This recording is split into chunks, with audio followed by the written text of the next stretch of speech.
Hi, എല്ലാവർക്കും ഇന്നത്തെ റേമയിലേക്ക് സ്വാഗതം. ദൈവത്തിൻ്റെ സ്വരമായ വചനത്തിലൂടെ യേശുവിനെ കേൾക്കാൻ സാധിക്കുന്ന ഈ നല്ല നിമിഷത്തിന് നന്ദി പറഞ്ഞുകൊണ്ട് ഇന്നത്തെ ഈ ശുശ്രൂഷ നമുക്ക് ആരംഭിക്കാം. നമുക്ക് മാതാവിൻ്റെ മധ്യസ്ഥതയിൽ പ്രാർത്ഥിക്കാം. നന്മ നിറഞ്ഞ മറിയമേ സ്വസ്തി, കർത്താവമ്മയോടുകൂടെ സ്ത്രീകളെല്ലാം അനുഗ്രഹിക്കപ്പെട്ടവളാകുന്നു. അമ്മയുടെ ഉദരത്തിൻ ഫലമായ ഈശോ അനുഗ്രഹിക്കപ്പെട്ടവനാകുന്നു.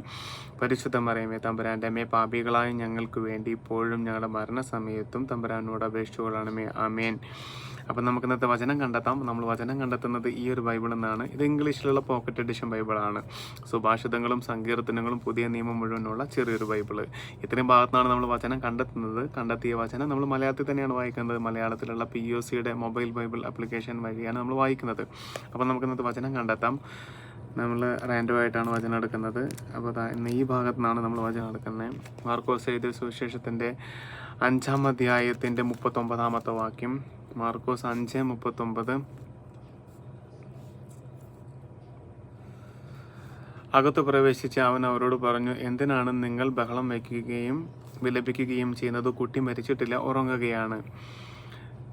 ഇത് നമ്മുടെ യേശു രക്തസ്രാവക്കാരിയുടെയും ജൈറോസിൻ്റെ മകളെയും ശുശ്രൂഷിക്കുന്ന ആ ഭാഗത്തിലുള്ള നമ്മുടെ ജൈറോസിൻ്റെ മകളുടെ 12 വയസ്സ് പ്രായമുള്ള ജൈറോസിൻ്റെ മരിച്ച മകളുടെ വീട്ടിലേക്ക് വന്നിട്ട് അവർക്ക് യേശു പ്രതീക്ഷ കൊടുക്കുന്നതാണ് കുട്ടി മരിച്ചിട്ടില്ല എന്നുള്ളത്. അപ്പോൾ യേശുവിനെ പിന്നീട് അവിടെയുള്ള ആൾക്കാരെ പരിഹസിക്കുന്നുണ്ട്. കാര്യം മരിച്ചു, അവർക്കറിയാം.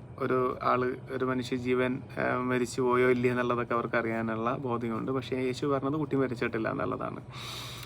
അപ്പോൾ പിന്നീട് ആ കുട്ടി എഴുന്നേൽക്കുന്നു, കുട്ടിക്ക് ജീവൻ വയ്ക്കുന്നു. അതൊരു അത്ഭുതമാണ്. അപ്പോൾ ഇതിൻ്റെ എല്ലാം ഉള്ളിലിരിക്കുന്ന ആ ഒരു ദൈവിക പ്രവൃത്തി കാണാൻ വേണ്ടിയിട്ട് 3 പേരെയാണ് യേശു വിളിക്കുന്നത്: പത്രോസിനെയും യോഹന്നാനെയും യാക്കോബിനെയും.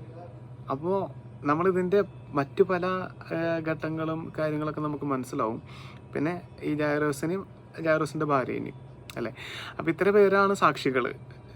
മരിച്ചുപോയ കുട്ടി പിന്നെ ഉയർത്തെഴുന്നേൽക്കുന്നു. അപ്പോൾ കുട്ടി അവിടെയുണ്ട്, പിന്നെ യേശുവുണ്ട്, പിന്നെയുള്ള ഒരു 5 പേരാണ്.